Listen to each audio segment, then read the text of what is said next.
pour regarder Al 24 News. Merci de nous rejoindre pour cette nouvelle édition. Tout de suite les titres. À la une, dernier développement de la situation au Gabon. Le général Brice Oligui Nguema prête serment ce lundi comme président d'une transition dont il n'a pas fixé la durée.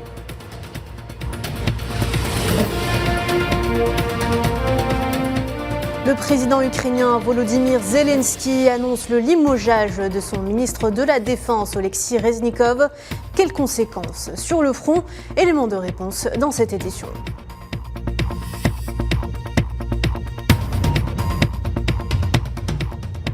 Rencontre au plus haut niveau entre le président turc et son homologue russe à Sotchi. Moscou serait prête à renouveler l'accord sur l'exportation des céréales de la mer Noire sous conditions.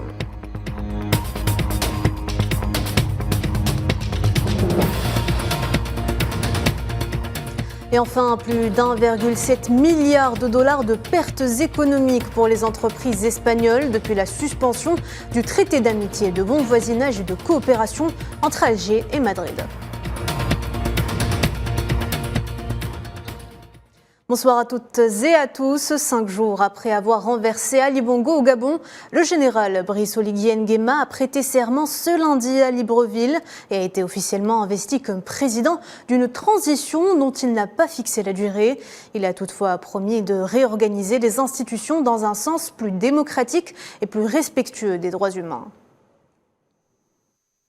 Je jure devant Dieu et le peuple gabonais de préserver en toute fidélité le régime républicain, de respecter et de faire respecter la charte de la transition et la loi, de remplir mes fonctions dans l'intégrité supérieure du peuple, de préserver les acquis de la démocratie, l'indépendance de la patrie et l'intégrité du territoire national. Le nouvel homme fort du Gabon multiplie les promesses. Il s'est engagé aussi à élaborer une nouvelle constitution pour le pays avec la participation de tous les Gabonais à sa rédaction avant l'organisation d'élections présidentielles.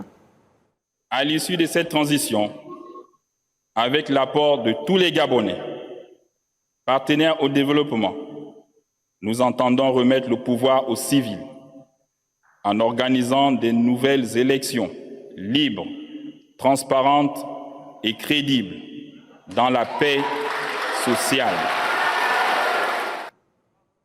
La communauté économique des États de l'Afrique centrale a décidé ce lundi de suspendre l'adhésion du Gabon en réponse au coup d'État du 30 août qui a renversé le président Ali Bongo. Une annonce faite à l'issue d'une réunion tenue en Guinée équatoriale consacrée au pays. Auparavant, la CEEAC, qui réunit 11 États d'Afrique centrale, avait condamné le coup d'État au Gabon et appelé au rétablissement de l'ordre constitutionnel dans le pays.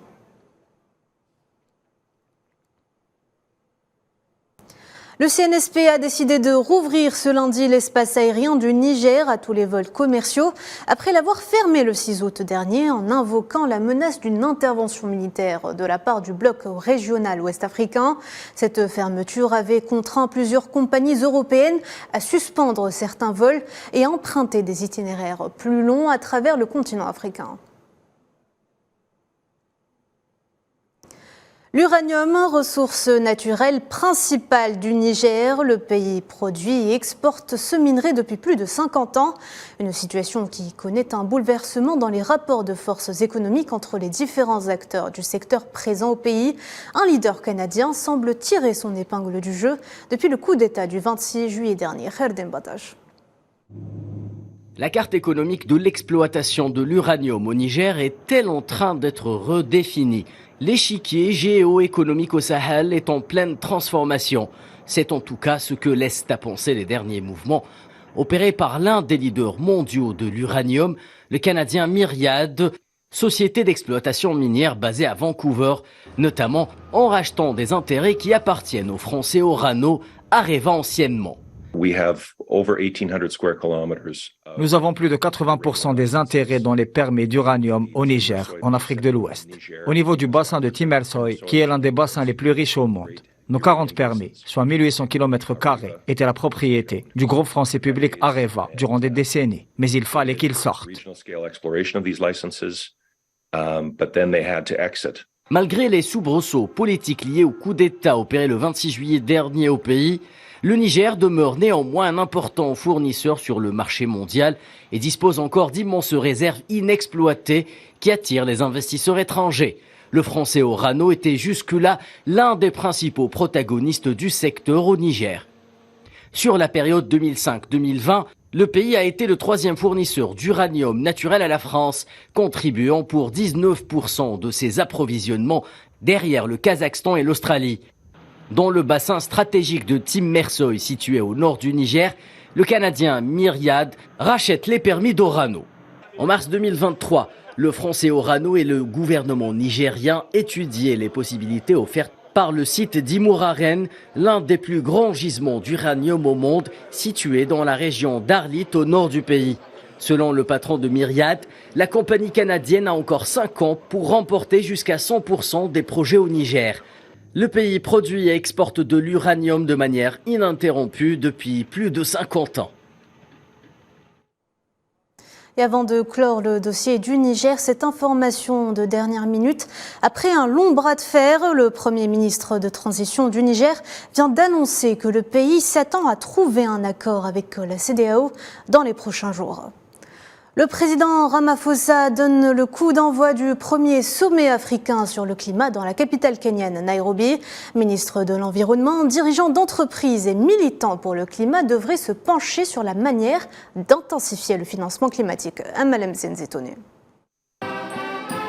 Top départ pour le sommet africain sur le climat à Nairobi. Les dirigeants internationaux discuteront durant 3 jours de la manière de financer les défis posés par le changement climatique et de la perte de biodiversité. Le projet déclaration de Nairobi, encore en négociation, souligne le potentiel unique de l'Afrique pour être une partie essentielle de la solution. Le document cite le vaste potentiel de la région en énergie renouvelable, sa main-d'œuvre jeune et ses atouts naturels. En Afrique, nous pouvons être un pôle industriel vert qui aide d'autres régions à atteindre leur stratégie de zéro émission nette d'ici 2050. En d'autres termes, ce que je dis, c'est que libérer les ressources renouvelables dont nous disposons sur notre continent n'est pas seulement bon pour l'Afrique, c'est bon pour le reste du monde. Les organisateurs affirment qu'ils s'attendent à ce que des centaines de millions de dollars d'accords soient annoncés lors de ce sommet, au cours duquel ils visent à présenter l'Afrique comme une destination d'investissement climatique, plutôt que comme une victime des inondations, de la sécheresse et de la famine. Nous disposons également d'un vaste potentiel d'énergie renouvelable ainsi que des atouts et ressources naturelles nécessaires pour rendre notre propre consommation plus verte, mais aussi pour contribuer de manière significative à la décarbonation de l'économie mondiale. Nous devons voir dans la croissance verte non seulement un impératif climatique, mais aussi une source d'énergie, d'opportunités économiques de plusieurs milliards de dollars que l'Afrique et le monde sont prêts à capitaliser. Les dirigeants africains font pression sur les instruments de financement basés sur le marché, tels que les crédits carbone, dont le but est de mobiliser des financements qui, selon eux, ont mis du temps à arriver de la part des donateurs du monde riche. Il s'agissait en l'occurrence du président William Ruto. Et on passe aux chiffres du jour. L'ONU s'attend à ce que 1,8 million de personnes fuient le Soudan d'ici la fin 2023. Cette estimation représente environ le double de ce que l'Agence des Nations Unies pour les réfugiés prévoyait en mai, peu après le début du conflit. Le HCR a lancé ce lundi un appel d'1 milliard de dollars pour aider à fournir une aide à ceux qui fuient les violences dans le pays.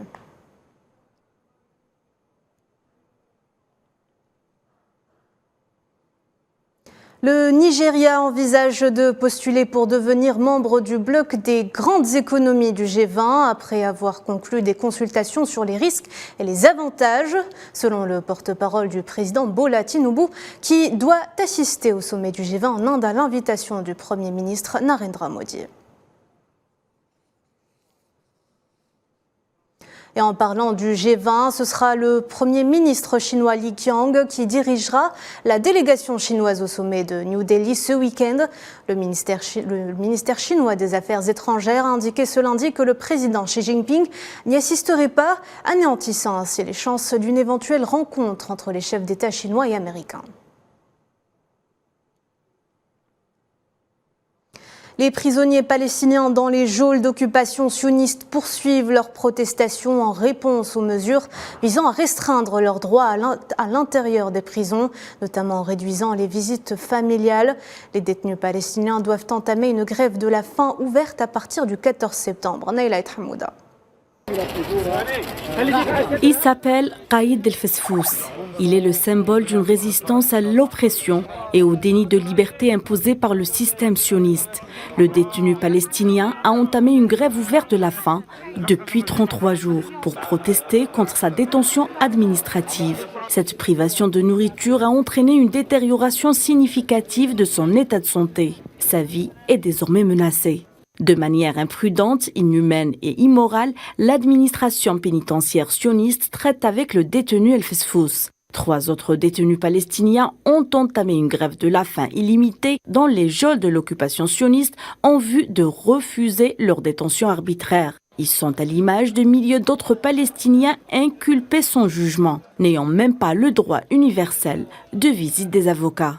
Pire encore, le ministre extrémiste sioniste Itamar Ben-Gvir a réduit le droit de visite aux prisonniers à 1 fois tous les 2 mois seulement. Le premier ministre palestinien Mohamed Shtiya a affirmé lors de la réunion du Conseil des ministres consacrée à la question des prisonniers son soutien à toutes les revendications des détenus, hommes et femmes, et à leurs droits dans les prisons d'occupation, et a condamné les restrictions qui leur sont imposées. Shtiya a appelé le Conseil des droits de l'homme et de la Croix-Rouge internationale à prendre des mesures immédiates pour mettre fin à cette politique répressive. De son côté, l'autorité suprême pour les prisonniers du mouvement Fatah a dénoncé cette décision. Selon elle, ses initiateurs et ceux qui les soutiennent paieront le prix fort. Comme si les tortures atroces des prisonniers palestiniens de la part de la horde sauvage sioniste ne suffisaient pas. Les forces d'occupation ont une nouvelle fois pris d'assaut le camp de Jenin, accompagnés de bulldozers et appuyés par des avions militaires volant à basse altitude. 6 personnes ont été blessées, dont certains ont été tout de même arrêtés par les forces d'occupation sionistes. Et je vous le disais en titre, le président ukrainien Volodymyr Zelensky a annoncé le limogeage de son ministre de la Défense, Oleksiy Reznikov. Il sera remplacé très prochainement par Roustem Umerov après que son ministère ait été éclaboussé par des allégations de corruption qu'il a qualifiées de calomnieuses. Sofiane Baroudi. C'est dans un climat chargé de suspicion que Rostom Umerov est nommé à la tête du ministère de la Défense ukrainien. Oleksiy Reznikov a été démis de ses fonctions par le président Zelensky en pleine contre-offensive.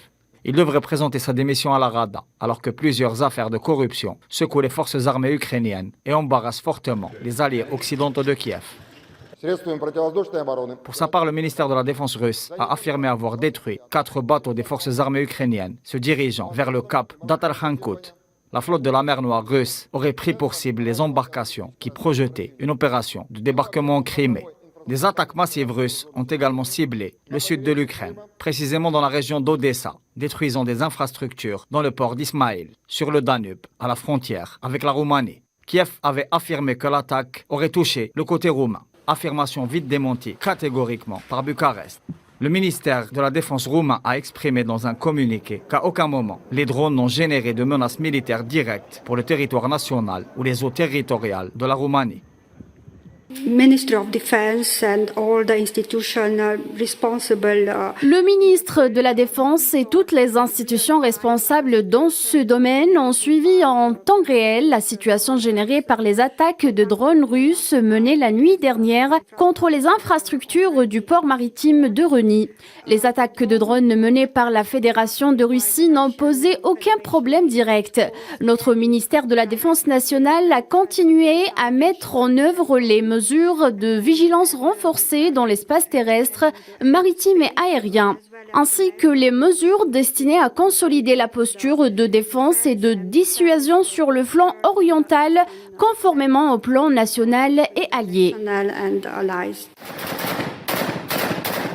Sur le champ de bataille, la contre-offensive ukrainienne se concentre sur le front sud, à Kherson et Zaporizhzhia, avec pour objectif Melitopol et des tentatives récurrentes en direction de la Crimée. Les forces armées ukrainiennes affirment avoir réussi à percer la première ligne défensive russe dans la zone de Rabotino, censée permettre d'ouvrir la voie vers Tokmak. Toutefois, cette offensive se déroule au prix de très grosses pertes en hommes et en matériel et fait face à plusieurs lignes défensives russes et à des fortifications très solides, en plus de l'avantage stratégique déterminant du contrôle des airs. Dans l'attente des livraisons de F-16 promises à Kiev et après l'annonce de la formation de pilotes ukrainiens en France, beaucoup d'observateurs indiquent l'insuffisance des avancées ukrainiennes et d'autres commentateurs, notamment en Occident, critiquent la stratégie suivie par l'état-major ukrainien. Pour leur part, les troupes russes travaillent intensivement le chaudron stratégique du Donbass et avancent sur le front Est, en direction de Kharkiv, plus précisément dans le secteur Kupiansk-Liman, où des progrès russes nets ont été enregistrés dernièrement. Une rencontre très attendue. Le président turc Recep Tayyip Erdogan s'est entretenu ce lundi à Sochi avec son homologue russe. Et les discussions ont, comme convenu, porté sur l'accord céréalier et la création d'un hub énergétique en Turquie. Lors d'une conférence de presse, Vladimir Poutine a déclaré que la Russie serait prête à renouveler l'accord sur l'exportation des céréales de la mer Noire une fois que tous les arrangements relatifs à l'accord seraient respectés.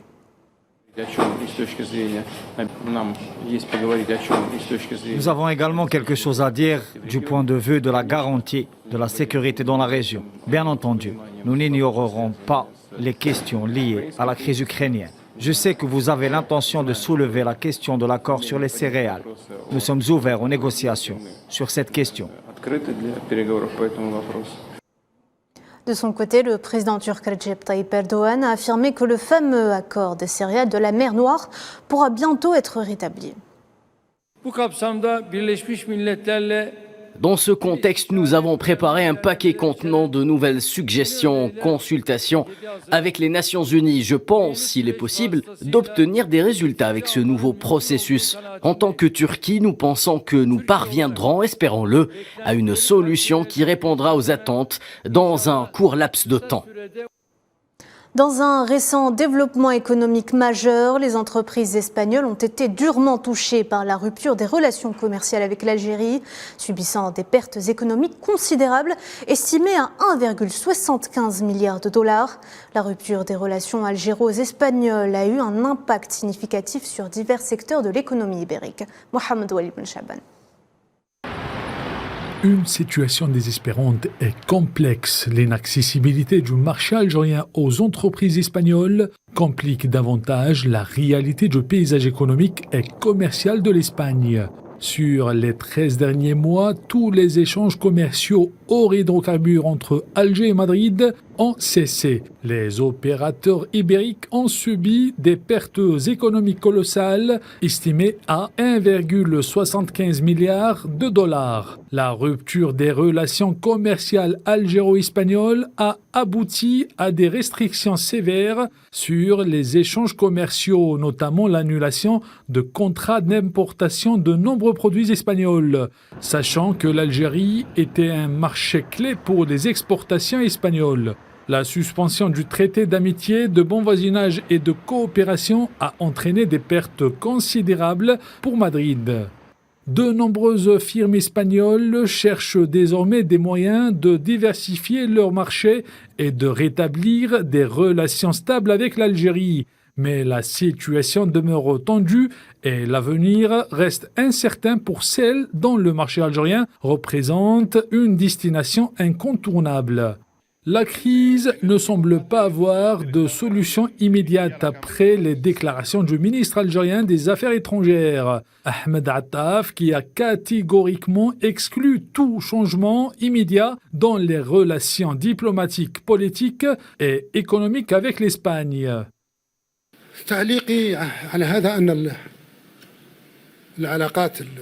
Mon commentaire sur les relations entre l'Algérie et l'Espagne, c'est qu'elles demeurent en état de stagnation. Les causes qui ont conduit à cette détérioration des relations bilatérales restent les mêmes. Ça sera mon seul commentaire. Pour les entreprises espagnoles, le préjudice économique lié aux pertes subies en Algérie est tel qu'elles veulent aujourd'hui traîner l'État devant la justice pour demander réparation. Voilà, c'est la fin de ce journal. Merci de l'avoir suivi. L'actualité continue sur Al24 News. À demain.